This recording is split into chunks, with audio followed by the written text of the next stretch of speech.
le combat spirituel. Beaucoup de chrétiens pensent que le combat spirituel, c'est au nom de Jésus, esprit de temps, je possède, j'attache, j'arrache, je possède mes possessions, je me réveille à 4 heures du matin, je prie, je parle en langue. C'est pas ça le combat spirituel. Ce n'est pas ça le combat spirituel. Ça, c'est chasser les démons.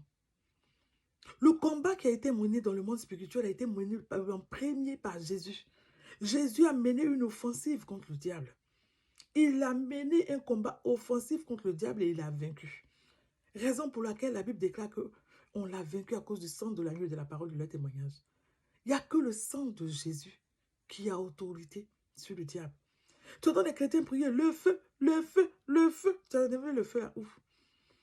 Jésus a tout accompli. Est-ce que ça veut dire que nous ne devons pas prier? On doit prier. Mais le combat spirituel dont vous parlez, c'est un combat défensif dans lequel nous protégeons nos richesses, nos acquis en Christ. Pourquoi? Parce que Christ a tout accompli. Quand il a accompli le sacrifice suprême, qu'est-ce qu'il a dit? Tout est accompli. Mais vous trouvez le moyen de trouver des choses qui ne sont pas accomplies. Aujourd'hui, beaucoup de chrétiens essaient de plaire à Dieu par leurs moyens, par leurs méthodes. Il y en a même qui veulent, pour être bénis, donner à Dieu pour qu'en retour, Dieu leur donne. La loi de la sémence et de la moisson. Dieu est devenu agriculteur. Et on assiste aux choses comme ça. Dans la maison de Dieu. Ah oui, il faut se réveiller à 4 heures du matin. Il faut faire jeûne d'Esther. Jésus a jeûné 40 jours. Combien de pasteurs, combien de serviteurs de Dieu sont morts? Jésus a jeûné 40 jours pour que toi, tu ne viennes pas jeûner 40 jours. Le jeûne d'Esther. Toutes ces choses-là, ça vous apporte quoi? Rien. Pendant que Jésus-Christ a acquis pour nous le sacrifice suprême, il nous demande de marcher dans ce qu'il a accompli, de vivre dans ce qu'il a accompli, dans la grâce, dans l'esprit de la grâce, dans la puissance du sang de l'aspersion. Beaucoup de chrétiens ne dorment pas la nuit. Oh, je ne dors pas la nuit parce que le Saint-Esprit me réveille pour prier, pour intercéder. Tu te réveilles même, tu pries, tu ne sais même pas de quoi tu parles. Et toi, tu dis que tu intercèdes. Tu ne sais pas que c'est le diable qui te fatigue?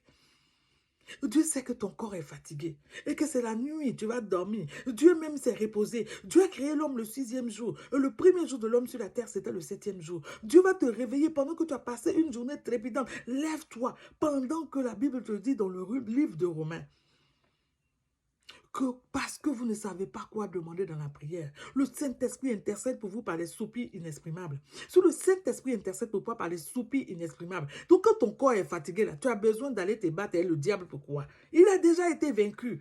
Je prie que vous puissiez dormir la nuit.